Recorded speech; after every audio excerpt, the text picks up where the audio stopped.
L'histoire est hors du sac. C'est l'histoire d'un bébé raton laveur qui ne veut pas se laver. D'ailleurs, il n'aime pas l'eau.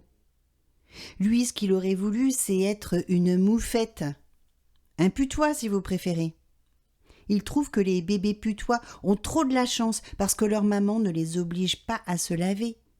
En plus, il adore l'odeur des putois. Bébé raton laveur, lui, il adore tout ce qui pue, crougnoute, schmurtz, puire, cocotte, bref, tout ce qui sent mauvais. Les crottes de blaireau, les poissons morts, les dessous de bras de son papa quand il rentre de la chasse, tout ça. Mais son papa, lui, il n'aime pas sentir mauvais et il se lave, comme tous les ratons laveurs. Tous les jours, c'est la bagarre avec sa maman qui veut l'obliger à prendre un bain ou une douche. Et le pire, ce sont les jours où elle veut l'obliger à se laver la tête. Le shampoing lui pique les yeux. Il ne peut plus respirer à cause de l'eau qui lui coule partout sur la figure. Et après, il sent la pomme. Oh, c'est affreux. C'est abominable. Alors, sa maman essaye plein de choses pour lui donner envie de se laver. Elle lui dit « Si tu vas au bain, je te donnerai une carotte, un bonbon, une sucette. Si tu vas à la douche, tu auras le droit de grimper au grand arbre. Si tu te laves, je te laisserai jouer avec les enfants putois, un petit peu. » Mais c'est toujours la crise. Il hurle, il se débat, et son papa et sa maman sont obligés de le tenir pour le laver de force. Les autres parents regardent ça d'un drôle d'air et font des reproches à papa et maman.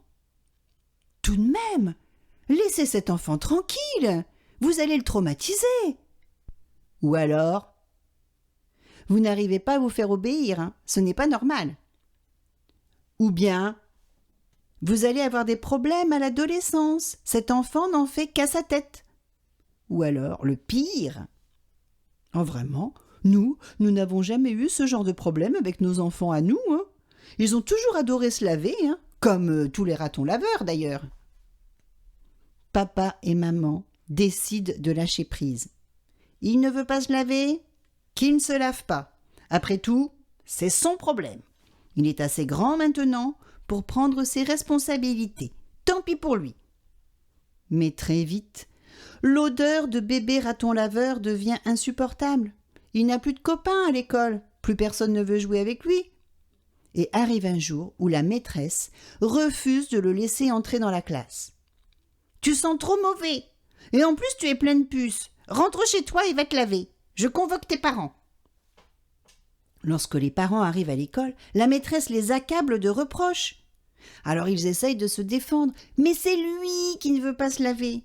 « Mais enfin, mais ce n'est pas lui qui décide, c'est un enfant. Vous devez prendre soin de lui, sinon il ira en pension. » Alors, bébé raton laveur recommence à se laver, un peu, le minimum, juste assez pour pouvoir aller à l'école. Mais il continue à rechigner. Jusqu'à ce que, un beau matin, une nouvelle petite ratonne laveuse arrive à l'école. Elle est toute timide et a un peu peur. C'est normal, elle est nouvelle et elle ne connaît personne dans la classe. Elle est toute belle et bien soignée, avec un joli nœud rose dans les cheveux.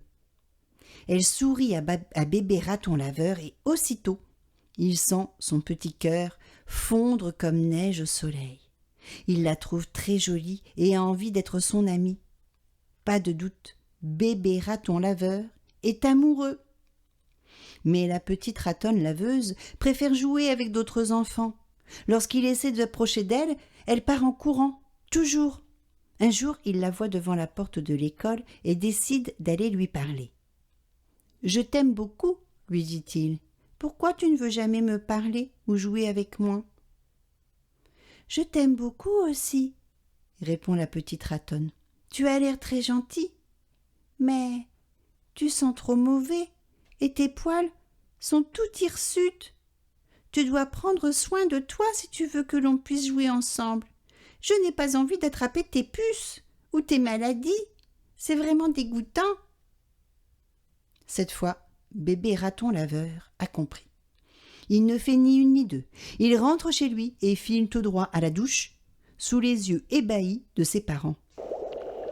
Il s'enferme dans la salle de bain et il y passe 1 heure entière.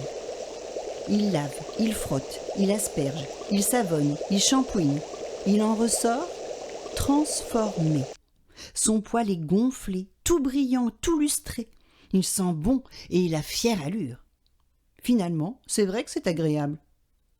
La petite ratonne laveuse a réussi là où les parents avaient toujours échoué. C'est le miracle de l'amour. À partir de ce jour-là, le petit raton laveur a compris à quoi servait d'être propre. Tout simplement à se sentir bien et à vivre avec les autres aussi. La petite ratonne laveuse devint son amoureuse et ils passèrent de merveilleuses récréations à jouer à raton perché ou à raton glacé ou alors à raton prisonnier avec tous leurs copains. Cric-crac, l'histoire est dans le sac.